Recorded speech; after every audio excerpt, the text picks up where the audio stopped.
Amigos, ¿qué tal? Bienvenidos a un video más. En este video les quiero compartir un ejemplo sobre cómo utilizar la función addColumns.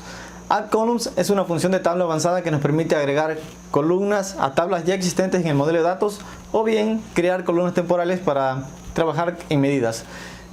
Personalmente lo utilizo mucho ya que me permite realizar cálculos muy complejos, y en este video trataremos cómo comprender y cómo utilizar la función addColumns de manera muy básica. Así que sin más preámbulos, vamos por ello. Ok, iniciemos. Ya tengo un modelo de datos preparado con 4 tablas. Producto.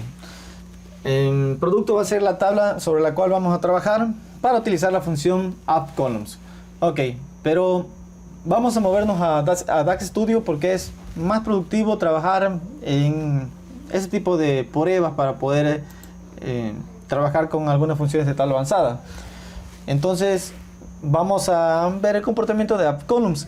Para poder utilizar lo que es la función addColumns en DAX Studio necesitamos invocar la palabra clave que es evaluate. Si no conoces DAX Studio, hay un pequeño video de introducción que te lo voy a dejar aquí en las tarjetas para que conozcas un poco la interfaz y de manera muy básica cómo utilizar DAX Studio. Ok, evaluate seguido de el nombre de la función. En este caso estamos viendo la función addColumns, y bueno, addColumns lo que hace es que agrega columnas a tablas ya existentes, o bien podemos tomar alguna columna de alguna tabla y poder agregar otras columnas según los requisitos del cálculo. ¿Okay? Podemos agregar varias columnas, más de una. Ok, entonces el primer argumento es una tabla. ¿Okay? Yo podría proporcionar por aquí, por ejemplo, el nombre de la tabla de producto y crear una columna adicional que me contenga las ventas por cada producto. ¿Ok? O también podría hacer esto.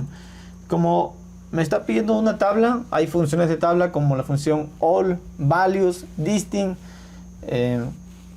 etcétera. Todas estas funciones de tabla también pueden trabajar como primer argumento de la función addColumns. Entonces inicio escribiendo addColumns seguido de la función values para tomar solamente una columna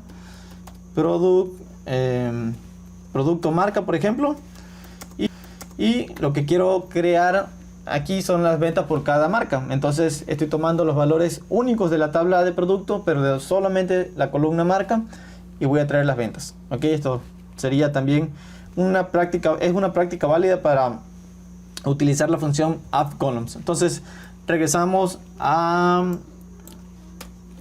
el comportamiento original. ¿Okay? addColumns seguido del nombre de la tabla o la columna utilizando estas funciones de tabla. Luego el segundo argumento es el nombre de esa columna que queremos agregar. ¿Okay? En este caso quiero agregar una columna que se llame ventas, y el tercer argumento es la expresión que se va a evaluar por cada fila que estamos pasando de la tabla en addColumns. Una de las cosas importantes es entender que addColumns es una función de tabla que requiere una transición de contexto. ¿Okay? Si no sabes lo que es la transición de contexto, aquí también tienes la tarjeta para poder revisar de manera muy práctica el comportamiento de lo que es la transición de contexto, que también aplica dentro de la función addColumns o cualquier iterador en DAX. Ok, entonces tenemos addColumns sobre la tabla de producto, ventas, y lo que voy a hacer es que voy a referenciar una medida existente que ya tengo en el modelo de datos. En este caso tengo la tabla de ventas. Ok, tengo esta medida que se llama ventas grande, que creo que es simplemente las ventas que están siendo filtradas por más de una cantidad vendida. Ok, eso no importa.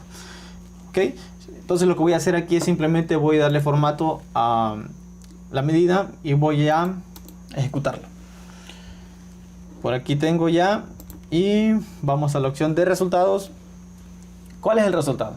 Que yo estoy pasándole como primer argumento toda la tabla de producto, y en la columna adicional que tenemos al final, en este que tenemos aquí, tengo la columna que acabo de agregar que se llama ventas. ¿Okay? Está pasando las ventas por cada producto, y simplemente este es el comportamiento de addColumns. Las características o detalles que le compartí al inicio del video son las que hay que considerar a la hora de utilizar, ya que addColumns puede ser una función muy poderosa, especialmente cuando trabajamos con expresiones complejas. Hay un video aquí en el canal donde hablamos sobre cómo utilizar la función concatenate X.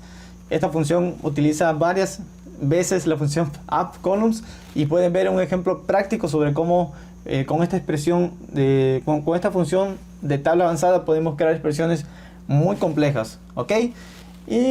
O bien podemos hacer esto algo más fácil o más sencillo, ¿ok? Evaluen sobre values, donde de la tabla producto voy a tomar la marca y voy a traer las ventas por cada marca, @ventas por ejemplo, y invoco la medida. Ok, voy a hacer algo que va a ser un poco diferente, y es simplemente voy a sumar, ¿ok?, la cantidad de productos vendidos. Sum ventas cantidad. Ok, y veamos qué es lo que pasa. Que voy a ejecutar la fórmula y tengo el mismo valor para todas las marcas. ¿Por qué? Porque no está pasando la transición de contexto. Así que aquí tienes las tarjetas. Cómo resolver el problema de la transición de contexto. Nos vemos en el próximo video y chao.